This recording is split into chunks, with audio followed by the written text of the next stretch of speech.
Welcome back to Twin Tarot. I'm Gary, and this is not David. So it's Sunday, November 17th, about 3:30. Dave and I spent most of the late morning, early afternoon recording videos that will come out during the week. So it's really nice to have him back.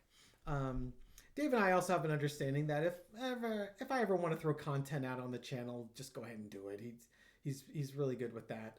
One of the things that I noticed was over the past week or so, when I've been running the channel while David was taking time for himself, was that what was nice was I could do one video a day, and it could be somewhat timely to current events. And that's kind of nice because, the stuff we do it all this time we did it all on Sunday, and it has to last. It's got to have a shelf life of a week. So sometimes these videos don't have that long of a shelf life. So it's kind of nice having that flexibility. So my wife is currently out of town. She flew to New York, and she's going to be gone for the whole week. She'll be back on Saturday. So I'm going to have a little bit of extra free time. And so if I've got a little time on my hands, I'll throw an additional video out there for you guys, a little bonus twin tarot there. Today's video has been a little bit light as far as viewership and comments, so I've got some time. I caught up on all the comments before Dave and I started recording, so I probably have 100 or so comments that I'll need to dig through when I'm done here, but I can do that in about an hour or so. I'll still have all afternoon to fiddle a fart around in the kitchen and do all sorts of stuff like that. I guess I used that term once before in a different video, and I got a couple of people's humorous reactions. They've never heard the term fiddle fart. Yeah, I guess I do say fiddle fart once in a while, and I've said it 3 times in this video. Yay, a new record. I bet you that's the most that term has ever been used in a YouTube video ever. So here we go. You were there to witness it first. So I've tried to do 2 readings so far, and both of them just kind of petered out. I'm not as good at this as David is, and I don't want to force it. So to me, if the reading isn't flowing, that just means someone's telling me, Spirit's telling me, no, that's not what you're supposed to be reading on. Nice try. Try again if you want to try again. So this is my 3rd crack at this. So I want to read on President Biden. I suggested this as a topic for David, and he wasn't necessarily wild about it. I want to get the current energy on Biden. And I just saw an article where he's allowing Ukraine to use our ATACMs missiles, basically longer strike missiles. He's authorized to use U.S.-supplied long-range missiles to strike deeper inside Russia, easing limitations on the weapons as Russia deploys thousands of North Korean troops to reinforce its war. ATACMs, ATACMs, Army Tactical Missile Systems. So basically, Biden is letting Zelensky, he's loosening the leash a little bit and saying, yeah, you know what, you do what you need to do in the face of this new threat of Putin bringing in new troops from North Korea to fight this battle. And I think that this is probably, there's a couple of reasons behind this. First of all, Trump could be coming into power, and Trump is definitely going to lean on Ukraine to end the war and end it in Russia's favor.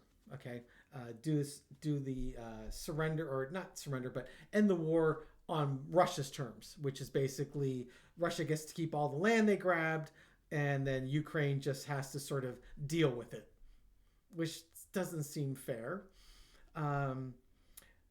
So he's giving Ukraine additional leeway now to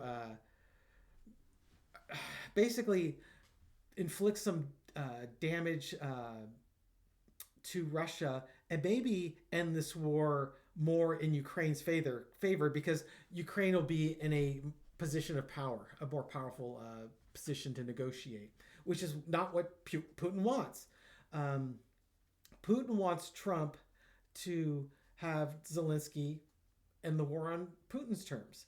And so uh, and there's a couple of reasons why. And Dave and I talked about this a little bit, but for me, the biggest reason is simply this war is not going well for Putin. He doesn't have an exit plan, and his popularity back home is waning.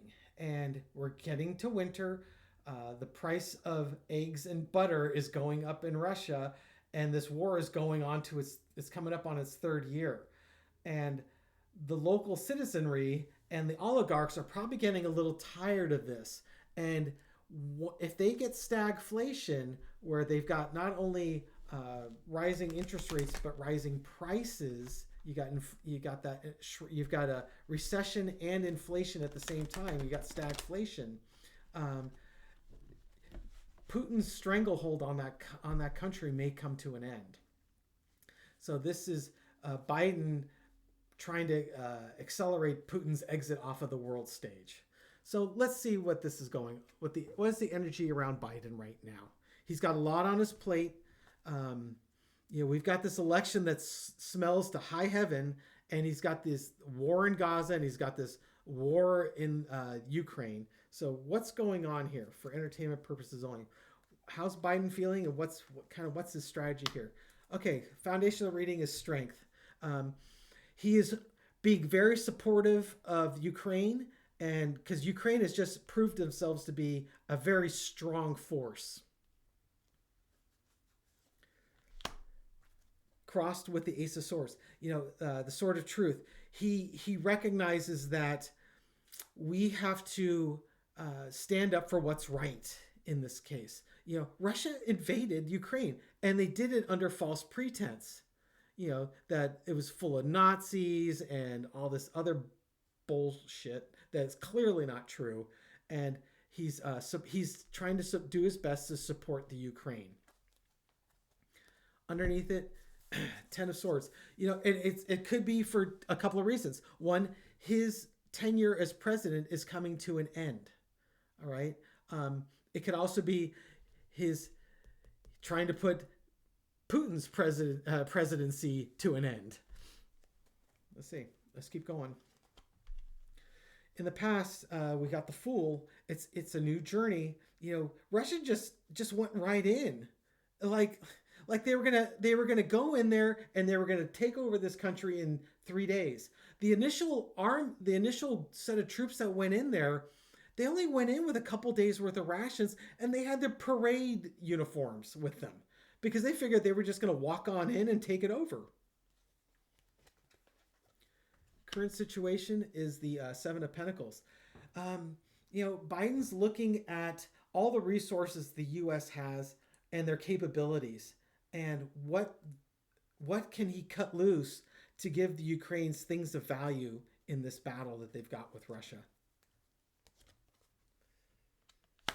Overarching energy is the Four of Swords. You have to be very careful and contemplative. You want to have Ukraine be able to defend themselves. You want them to have a strategic advantage, but you don't want to let too much loose, because if the Russians get a hold of that technology, they have the technology too. And we definitely have a technological edge on them right now. Especially right now, they're using weapons from like the 1950s and the 1940s, right? And they're using North Korean troops to feed the meat grinder. So you have to be contemplative, but at the same time, if you don't act, it could be the end of things. It could be the end of things. Lesson to be learned. King of Swords. So like the Ace of Swords, the Sword of Truth, Sword of Justice. Biden looks at this and goes, yeah, you know what? This is what Putin is doing is not right. He's invaded a sovereign country, and I'm not happy about that. He's also probably looking at what's happening in our elections and has a pretty good idea that there may have been shenanigans going on from Putin. That's something new that we haven't experienced before. And now we have to sort of ascertain the security of our elections and think about how we want to proceed forward with this. So I think right now, Biden is feeling a very King of Swords moment. And that's the lesson to be learned. We're the United States. We're the land of the free, home of the brave. outcome is the Eight of Wands. So getting that messaging out quickly that we're on to you, Putin, and we're not gonna tolerate this. What you're doing is baloney, and we're strong, and we're not gonna put up with it. And you better get this message because this is gonna be the end for you. And I just underneath it, we're defending the Ukraine. We're defending our democracy. So this could be a multi-layered message. Biden could be sending a multi-layered message to Putin. It's not just defending the Ukraine, it's defending our democracy and our values of the United States. Because we know, Putin, that you're messing around with us, and we're not going to sit around and tolerate that. All right. Okay, so that's the first. This is the first thing I've thrown that kind of flowed, and it flowed in two different directions, which I wasn't expecting at all. All right, so let's do one more.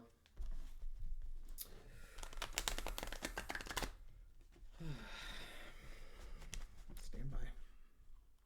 I'm going to shuffle here. Okay, so I got done shuffling, and I was thinking about what question I want to follow up with. And so I think what I want to follow up with is, will this make a difference? You know, Biden's messaging about we're gonna loosen the leash a bit more on Ukraine's ability to strike back, and will that force Putin to adopt a more dovish approach, or no, maybe? Is that going to cause Putin to lean on Trump more? I think that's where I'm going to go with this. Is this going to cause Putin to lean on Trump more? Because the readings Dave and I have been doing is Putin is basically going to give Trump an ultimatum. And Trump can play ball or not play ball. And if he doesn't play ball, he's going to start releasing the secrets on Trump. So is this okay? So is Biden's actions giving Ukraine more leeway to strike deeper into the heart of Russia? Is this what causes Putin to lean on Trump to make a decision on whether Trump is going to lean on Zelensky or not? Okay. Is this going to cause Putin to lean on Trump? So, I think this is where it's going. So, you know, in the election, Putin manifested some magic there to get Trump into victory lane. There was the cross with the Knight of Cups. Hey, I've got something I can offer you. That is something that you would like to have and would give you peace of mind. And the underneath energy is all your hopes, wishes, and dreams will become true. That whole smug merchant. Yep, there's the Fool card in that same position. You know, what Putin manifested put us on a journey that we've never really been on before with election integrity issues. The current situation is the King of Pentacles. Hey, look, Trump, I did my thing for you. I've given you something that you wanted that was very valuable to you. I offered it to you. You accepted it. Now it's time to pay back. Overarching energy is the Three of Pentacles.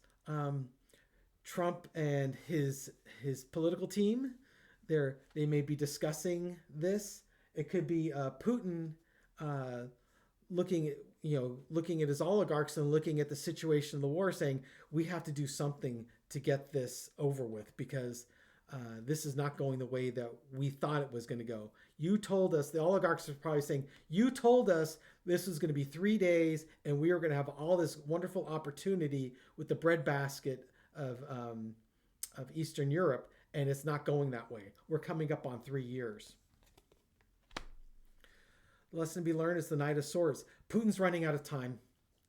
The bottom line is this decision by Biden is forcing Putin's hand. He has to move forward. He has to go charge forward quickly. He can't dawdle around anymore. And he's going to lean on Trump. Outcome, there it is. Okay, that 10 of swords. Yeah, so Putin's going to lean on Trump because it's one of two things. It's either him or me. It's either this is going to be the end of my uh, reign as ruler over Russia, or I'm going to end your president's, your reign as president of the United States. The outcome, it could be both.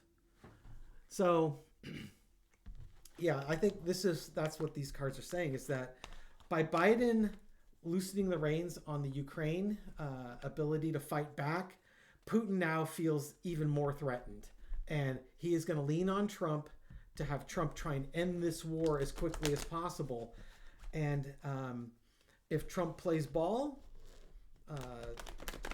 things will probably go okay for Trump in the short term. If Trump doesn't play ball, things are going to go really badly for Trump in the short term.